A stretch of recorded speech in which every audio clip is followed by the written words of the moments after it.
आज का यह session O level passing marks criteria को लेकर होने वाला है, जिसमें हम M1, M2, M3, M4 theory and practical में पासिंग क्राइटेरिया क्या है उसको एक एग्जाम्पल के साथ में डिस्कस करेंगे। इसमें काफ़ी लोगों को कन्फ्यूज़न रहता है। चलिए शुरू करते हैं। जैसा कि आप लोगों को पता ही होगा कि जो ओ लेवल का एग्ज़ाम है M1, M2, M3, M4, इसके दो सेक्शन होते हैं।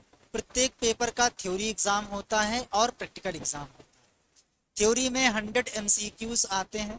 इन 100 MCQs को सॉल्व करने के लिए आपको 90 मिनट का टाइम दिया जाता है। किसी प्रकार की नेगेटिव मार्किंग नहीं होती है। साथ ही साथ जो क्वेश्चन है ये आप लोगों का इंग्लिश और हिंदी दोनों में होता है और 100 मार्क्स का पेपर होता है और ये ऑनलाइन होता है। कैसे होता है? ये ऑनलाइन होता है। इसके बाद में जो प्रैक्टिकल एग्ज़ाम है ये भी आपका 100 मार्क्स का होता है। साथ ही साथ इसमें 3 क्वेश्चन आते हैं जिनमें से कोई 2 आपको अटेंड करने होते हैं। ये आपका 50 मिनट का होता है। इसमें किसी प्रकार की नेगेटिव मार्किंग नहीं होती है। 80 नंबर का आपका डेमोन्स्ट्रेट यानी प्रैक्टिकल होता है और 20 मार्क्स का यहाँ पर वाइवा होता है। आपको थ्योरी एग्ज़ाम और प्रैक्टिकल एग्ज़ाम एक साथ देना होता है, यानी कि एक ही सेशन में देना होता है। ऐसा नहीं है कि आपने जैन 26 में थ्योरी एग्ज़ाम दे दिया और जुलाई में आपने प्रैक्टिकल दे दिया, ऐसा नहीं है। आपको सेम सेशन में थ्योरी और प्रैक्टिकल का एग्ज़ाम देना होता है। तो हम लोगों ने दोनों सेक्शन के बारे में बेसिक बात समझ ली। अब बात कर लेते हैं क्वालिफाइंग मार्क्स के बारे में। तो सबसे पहली बात, प्रत्येक मॉड्यूल में चाहे वो आपका M1 हो, M2 हो, M3 हो या फिर M4 हो, इन सभी के लिए रूल सेम होने वाला है।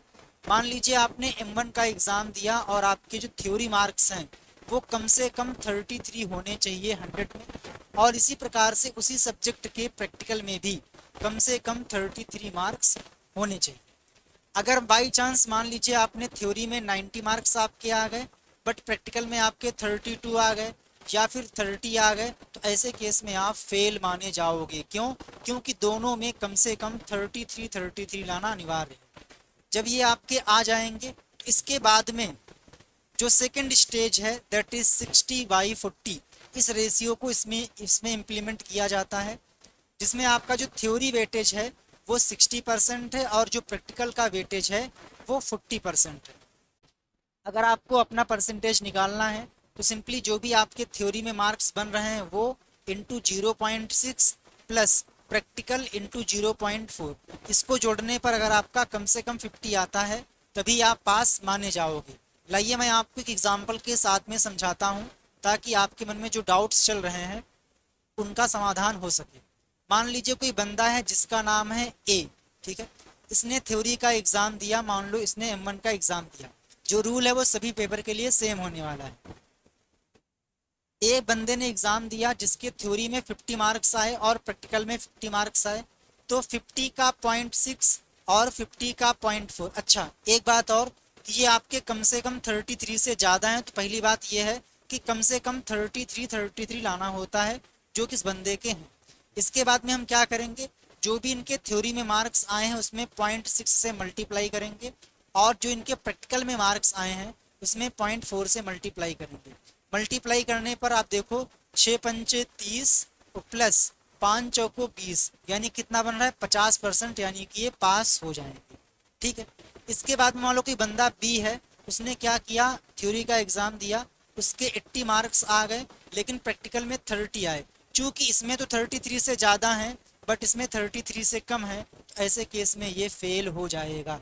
तो पहली स्टेज में आपको कम से कम 33 नंबर लाने पड़ेंगे। उसके बाद में जो आपके थ्योरी में नंबर आएंगे उसका 60% और जो नंबर आपके प्रैक्टिकल में आए हैं उसका 40% जोड़ दीजिए। अगर वो 50 आ रहा है तो ही आप पास होंगे, अगर 50 से कम आ रहा है तो आप फेल हो जाएंगे। बंदा सी है, इसने थ्योरी का एग्ज़ाम दिया, इसके 70% थ्योरी में आए और 80 मार्क्स इसके प्रैक्टिकल में आए, तो 70 का 60% यानी कि 0.6 कितना हो जाएगा 42, तो प्लस 80 का 40%, है ना, तो 8 चौक 32, तो कितना हो जाएगा 74%। इनका कितना बनेगा, इनका बनेगा 74% और ये भी पास हो जाएंगे। तो ये है पासिंग क्राइटेरिया। आई होप कि आपको समझ में आया होगा। अब जो भी आपके मार्क्स आएंगे जो भी आपका फाइनल परसेंटेज रहेगा उसके अकॉर्डिंग आपको यहाँ पर ग्रेड मिलता है। जैसे कि अगर आपके नंबर 50 से कम आएंगे तो आप फेल हो जाएंगे, 50 से 54 के बीच में आएंगे तो पास हो जाएंगे आप डी ग्रेड से, 55 से 64 के बीच में आएंगे तो सी ग्रेड, 65 से 74 के लिए बी ग्रेड, 75 से 84 में ए ग्रेड, अगर 85 या 85 से ज़्यादा आएंगे तो आपको यहाँ पर एस ग्रेड मिलता है।